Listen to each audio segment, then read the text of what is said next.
Hey guys, BorisT here, welcome back to this new video. I know I'm late to the party, but today we're gonna talk of Dogma and this new drama metal. If you don't know Dogma, Dogma is all-female band, I must say pretty hot band, and they play heavy metal.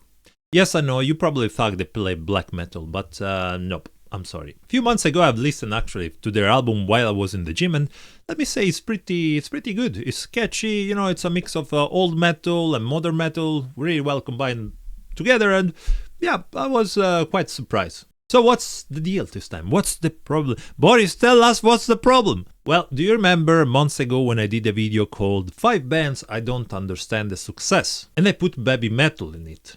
And I said something else. I said baby metal isn't a band, it's a product, because it's managed by a big talent company in Japan that takes all the decision. And looks like there's someone out there have seen the success of baby metal and say, hey, I have the money, I can build a band from scratch, you know, I can build a full female band dressed like nuns, hot chicks, and I can sell it for a good profit. And that's basically what happened, because looks like that Dogma isn't really a band, but again it's a product created by a greedy manager. Manager that looks like being a Uruguay-based management company called IDL Entertainment. Advertised in 2019 February, to be more specific, that they were wanting a female singer from 18 to 40 years old for a new project in the styles of several metal, rock and pop acts. So yeah, if we needed any confirmation, now we have. Basically, the band, as I can see, was created from scratch by this company, and the owner of this company also supposedly composed the song with another guy called Alvaro Rabaquino, which someone said is listed to be one of the Dogma's songwriters. So no girl in the band wrote anything, I guess, but they maybe perform. I don't know, because the singer is definitely the singer. I should have realized something was off, because while I was listening to the album, I was like, fucking hell, this girl has such a nice voice. I want to hear it live. So I was searching some clips, and well, sounded pretty different because it wasn't her. There was already a new singer which wasn't announced anywhere.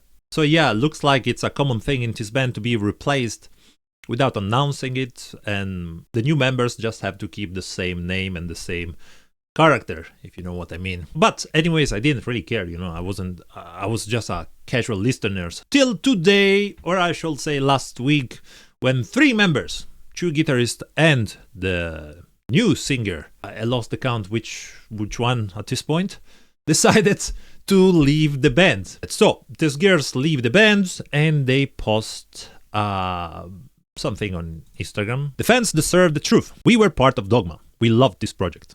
But what's being sold today, it's not Dogma. During the tours, we saw unilateral decisions, broken promises, manipulation, mistreatment, and lies to the fans. The person who now controls the project is a threat to Dogma's future and is not an artist or a musician. He turned a band into a brand and people into disposable pieces. He betrayed the artist, his partners, and the fans. Dogma was born from connection, from the music, from the stories we shared with you. Ah, man, I hate when fucking people... Dude, if you aren't a musician or if you aren't an artist, you don't know how to fucking run a band. You think to make money, profit, you know, so you don't have any idea. You don't care about the music, you want money. It's the same things that are happening in many different medias, like even video games. 20 years ago, video games were run by nerds for nerds. Today are run by management and big companies that just try to sell you, you know, stuff without putting any effort or love into what they're doing, because they're not gamers. Replacing people without honesty isn't who we are. Dogma is meant to push the ideals of freedom and liberation, none of which can exist without integrity and honesty towards the fans and everyone involved in the project. We don't want to see more fans deceived, spending their money and devotion on something hollow. And it has sense, you know, because people are spending the money for the band, thinking they're supporting the band, thinking that this money goes to the band, and instead looks like not, you know, and you really don't want to support a manager. The real Dogma stands here, with those who created that connection for real. But the power isn't in our hands, it's in yours. It always has been. You decide who deserves to keep the music alive. No manager can control that. Make your voice heard. don't support a lie. The social networks, the name Official Dogma, no longer represent the real band or whatever stand for. Demand transparency. Ask for refunds if you weren't given what you were promised. Don't let anyone manipulate you. Also, no more masks. Masks were meant to protect identity, not to replace people. The only one who needs to take off their mask is him. The power to change this story starts with your support. We will keep going. The music, the creativity, and the truth are on our side. We put our souls into this project, and that's why you were able to connect with us. No manager shall be allowed to strip that away. I was contacted about this band just over 2 years ago. Something in the way I was spoken to, I could tell there was be no respect. Nothing was clearly set in writing, and my request to communicate in a more professional manner was ignored. If there was ever a hint of feminism in this band, it is long gone, as in now purely exploitation. Thank you for posting about this. I hope you can speak more of your stories so fans can know what is really going on. There will always be young women getting burned by this sort of thing unless we speak up. You know, this part is real right. If there was ever a hint of feminism in this band, I think that the entire point of the band was built on that, you know, feminism, freedom, and stuff like this. You can see here the themes on Encyclopedia Metallum says sexual liberation, anti-religion. The last single, I don't know if it's the last, but 3 months ago was called Be Free, you know. So it's like the classical things corporation does, you know. They see what is going on at the moment. Okay, feminism is strong. Oh, let's build a band, you know, that talks about the stuff of freedom and expression and stuff like this, while the background is managed by a guy that doesn't even pay them enough. Like the irony of the things, you know. Anyways, the most important thing I will say is the message that another singer, a singer called Kim Yenet, sorry for my pronunciation, posted that she was actually almost joining the band in 2024. Let me read it for you. In 2024, I was told I'd be the new singer of Dogma. I want to share my side of the story because I know the woman involved legally may be unable to share certain aspect of their story. But that's the problem. You don't have to sign those contracts. But we will get to that later, okay? I'm speaking out in solidarity with them. As women in music, we got to have each other's back and call these kind of things out so it stops happening again. In 2024, I was told I'll be the new singer of Dogma. I got through the audition and to the point of exchanging contacts before flying to South America for rehearsals. From day one, it was made clear this wasn't really a band, it was a brand. A plant created and pruned by the management. I was essentially playing a role. That does not take away from how much hard work and graft it takes to be part of a project like this.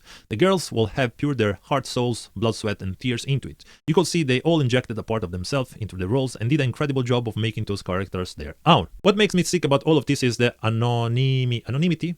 The women are masked, silenced, and controlled by contracts that stop them from speaking out, with legal threats hanging over them if they do, and I have the proof of all of this. I think I'm one of the few people in the world that if someone tried to fuck me up and I sign a contract, I won't give a shit. Like if I'm going down, you're going down with me. I will spread the shit on the internet, you know, about it. The contract I was sent was one of the most insulting things I've seen in my 15 years career. My lawyer said it was essentially slave labor and told me not to go anywhere near it. I completely understand that not everyone has access to legal advice, and I don't blame the woman who signed. ChatGPT. No, seriously, jokes aside, ChatGPT is really good for those stuff. Because in those contracts, I don't know if in English is the same, they use weird words. They use sometimes weird words that you don't understand. So you have two choices. Or you have a lawyer, or you ask ChatGPT, and he will point out all those things, you know. They were sold a dream, manipulated with false promises and hope into signing something that ultimately exposed them. That's the fucking problem, is people don't have to sign this stuff, okay? And don't believe fucking promises if those promises aren't in the contract. That's like when you have bosses that tells you, know, I'm not your boss, you know, you're a part of the company, you're a family, you know. Then you say to him, you know, in the contract it's not written that I have to come to work on Saturday, and Saturday is my free day, you know. And they will try to make your life fucking impossible, you know. That's the same fucking thing. People might not realize it's not just about the awful pay. 100 a show. Oh, dude, I'm a small band, okay? I played, I think, 5-6 shows till now. And still, after, you know, paying all the cost of the van, the airplane, etc., when I split it with my band, it's still more than this. I think the minimum we were able then, you know, to make after all the cuts of the cost was 140. So, you know, but I play black metal. I'm a small band. They're pretty big. You know, I think they're making 2,000, maybe 3,000 per show. And, you know, having a manager that takes like literally almost everything and gives them like 100. that's pretty bad, because they are the ones that they have to go to stage, play.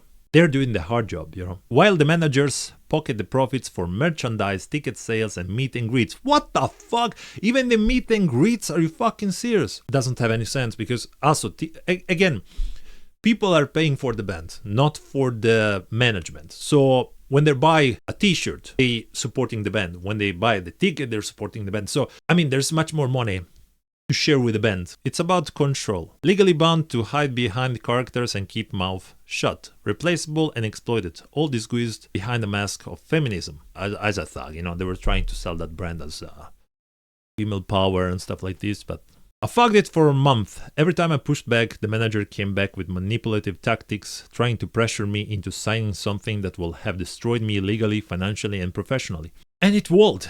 But you know what's the problem? That there's people that are signing it. Because if this ban existed for a couple of years and there's people going in and going out, means that there's people signing it. And I personally don't get it, okay? For me, it looks like musicians will do everything to play, even if they're treated like shit, Like in the past, I've been contacted to play in a big festival and the pay was so ridiculous that we didn't even have a place to sleep, and I told them to fuck off. Was I wrong? Was they wrong? I don't know. I've been contacted by agency asking me tours, pay to play tours. I told them to fuck off. Like, it's not hard, guys. Nobody give a shit if you're touring or not. It's like it doesn't make your status bigger. At least in my opinion, makes you look like bad. Now, I don't want to make the video like 3 hours long, so I will not read the rest, but it's she's basically saying the same things, adding a little bit of stuff, but you got the point. But let's read now the post of the band. We are aware of recent online statement by some former non-original members of Dogma. What the fuck means some former non-original members? While we respect everyone who has contributed to our journey, we want to be clear that Dogma has always been and will continue to be much bigger than any one individual. Now, you have to understand that Dogma exists because there's 4-5 hot chicks that play your music that you might wrote, but people don't give a shit that you wrote those songs. They want to see those chicks, Dogma was founded on creativity, collaboration, and evolution. Shut the fuck up. Dogma was created by a management company, and what you guys do is always trying to find the new big thing to sell and make money out of it. Don't write it like it's a fucking band, man. There is no creativity, collaboration, evolution. It's all market. You start this band, let's say this project, 4 years before the first album. Like any artistic project, change is part of our growth. Every member, past and present, has left a mark that helped shape who we are today. But Dogma's vision and music continue to move forward through the dedication of the current team and the support of our fans. Sounds like a fucking politician, when they bring the fans, when they say, the people of this country is done by this because we will fix... Shut the fuck up. You're all the fucking same. We are grateful for the time, energy, and moments that each member has shared with Dogma. Every contribution, big or small, became part of this journey and will always be appreciated and valued. Every fucking post is always the same. Every band, everything that have some controversial things, everything, it looks like a copy-paste. They all sounds the same. We remain fully committed to the values that define Dogma. Authenticity, freedom of expression, and connection through art. Freedom of expression, dude. You don't even let them say that they are part of the band. They can say or do nothing. What you're talking about? Our focus is and always be on the music, the message, and the community that has made this project what it is. Yeah, but if you have a message, but in the backstage you're literally doing the opposite of what you're trying to promote, there's a conflict there. Thank you everyone who continues to believe in Dogma and what we stand for, because Dogma was never about who we are, it's about what you choose to become. Shut the fuck up, man. Shut the fuck up. Like, you are making tons of... How much streams those girls has? Let me see. Like, it's almost 500,000 listeners. The songs are all over 1 million. This one has 5 million. And I'm sure with 5 million streams, that's around $5,000. If I put this all together, you probably already made shit tons of money just from the stream, without considering the merchandise, the t-shirts sold, etc. And the only thing that these girls get is $100? No meet and greet, no merchandise, nothing? Seriously? So you are in the backstage sitting and relaxing while they have to go on tour, they have to work their ass off, and you pay them, you're paying them $100. The only thing I could say though, don't sign these contracts. Like, don't listen to false promises. If the contract is not good, don't let be tempted just because you think, oh, you know, this is an opportunity for my career. Just make your own fucking band. Don't get through those greedy companies, because nothing good will come out from this. So yeah, that's my thoughts about this old situation. Let me know what you guys think. I'll see you soon with probably the reaction of the new Mayhem single. Yeah. Cheers. Satan.